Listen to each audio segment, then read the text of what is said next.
एक दूर के देश में एक राजकुमारी रहती थी। उसका नाम था रश्मि।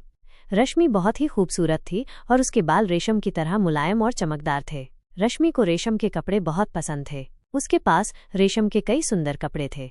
एक दिन रश्मि महल के बगीचे में घूम रही थी। तभी उसने एक बहुत ही सुंदर तितली को उड़ते हुए देखा। तितली के पंख रेशम की तरह चमकदार थे। रश्मि तितली के पास गई और उसे पकड़ने की कोशिश की, लेकिन तितली उड़ गई। रश्मि बहुत निराश हुई। वो अपने कमरे में गई और रोने लगी। तभी एक परी उसके सामने प्रकट हुई। परी ने रश्मि से पूछा, हे राजकुमारी, तुम क्यों रो रही हो? रश्मि ने परी को बताया कि वो तितली को पकड़ नहीं पाई। परी ने रश्मि को कहा, चिंता मत करो राजकुमारी, मैं तुम्हें एक जादुई उपहार देती हूँ। इस उपहार से तुम कभी भी कोई भी चीज पकड़ सकती हो। परी ने रश्मि को एक जादुई दस्ताना दिया। रश्मि ने दस्ताना पहना और फिर से तितली को पकड़ने की कोशिश की। इस बार उसने तितली को आसानी से पकड़ लिया।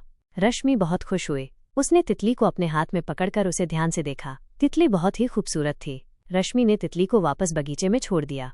उस दिन के बाद से रश्मि हमेशा जादुई दस्ताना पहनकर घूमती थी। वो दस्ताने से कई तरह की चीजें पकड़ती थी, जैसे कि फूल, पत्ते और कीड़े मकोड़े। अपने जादुई दस्ताने के साथ कई मजेदार चीजें की। उसने रंग बिरंगे फूलों का एक गुलदस्ता बनाया, चमकदार पत्थरों का एक हार और यहाँ तक कि एक छोटे से पक्षी को भी अपने हाथ में रखा। लेकिन जल्द ही उसे एहसास हुआ कि जादुई दस्ताना सिर्फ चीजों को पकड़ने के लिए ही नहीं था। एक दिन रश्मि महल के बगीचे में एक पुराने पेड़ के नीचे बैठी थी। उसने पेड़ की छाल पर एक छोटी सी दरार देखी। दरार के अंदर एक छोटा सा जानवर था। ये एक चूहा था, लेकिन ये कोई साधारण चूहा नहीं था। इस चूहे के पास चमकदार कान और एक लंबी पूंछ थी। रश्मि ने धीरे से दस्ताना पहना और चूहे को बाहर निकाला। चूहा बहुत डरा हुआ था। रश्मि ने उसे अपने हाथ पर रखा और उसे शांत करने की कोशिश की। धीरे धीरे चूहा शांत हो गया और रश्मि के हाथ पर ही सो गया। तभी एक आवाज आई, तुमने मेरा दोस्त क्यों पकड़ा है? रश्मि ने ऊपर देखा और एक छोटी सी परी को देखा। परी ने गुस्से से रश्मि को देखा। रश्मि ने परी से माफी मांगी और चूहे को वापस पेड़ में छोड़ दिया। परी ने रश्मि को समझाया कि ये चूहा कोई साधारण चूहा नहीं था। ये एक जादुई चूहा था। ये चूहा रात में पेड़ों पर चढ़ता था और सपनों को सुनता था। रश्मि बहुत हैरान थी। उसने परी से पूछा, क्या मैं भी सपने सुन सकती हूँ? परी ने मुस्कुराते हुए कहा, हाँ, तुम सुन सकती हो, लेकिन तुम्हें अपने दिल को खोलना होगा। रश्मि ने परी की सलाह मानी और अपने दिल को खोल दिया। उसने जादुई दस्ताना पहना और पेड़ के नीचे बैठ गई। उसने अपनी आंखें बंद की और गहरी सांस ली। थोड़ी देर बाद उसने कई सारे सपने सुने। कुछ सपने खुश थे, कुछ दुखी थे और कुछ बहुत ही अजीब थे। रश्मि ने इन सपनों से बहुत कुछ सीखा। उस दिन के बाद से रश्मि रोज रात को पेड़ के नीचे बैठती थी और सपने सुनती थी। उसने लोगों के सपनों से उनकी मदद की और उन्हें खुश किया।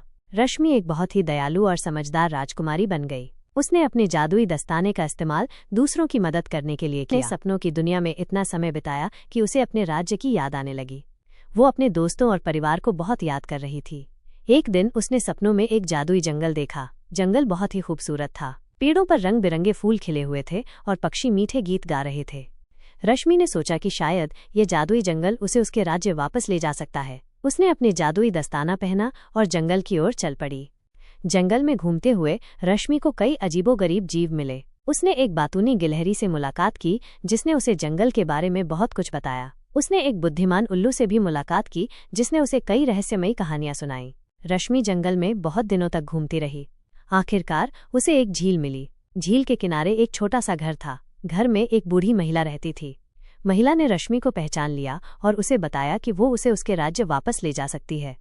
महिला ने रश्मि को एक जादुई नाव दी। नाव झील में तैरने लगी और रश्मि को उसके राज्य की ओर ले गई। रास्ते में रश्मि ने कई खूबसूरत दृश्य देखे। उसने समुद्र, पहाड़ और नदियों को देखा। आखिरकार नाव रश्मि के राज्य के पास पहुंच गई। रश्मि ने नाव से उतरकर महल की ओर दौड़ी। जब वो महल में पहुंची तो सभी बहुत खुश हुए। उन्होंने रश्मि को गले लगाया और उसका स्वागत किया। रश्मि ने अपने सभी दोस्तों और परिवार को जादुई जंगल और बूढ़ी महिला के बारे में बताया। सभी बहुत हैरान थे। रश्मि ने उन्हें बताया कि उसने जंगल में बहुत कुछ सीखा है। उसने सीखा है कि दोस्ती कितनी कीमती होती है और हमें हमेशा दूसरों की मदद करनी चाहिए। रश्मि एक नई राजकुमारी बनकर वापस आई थी।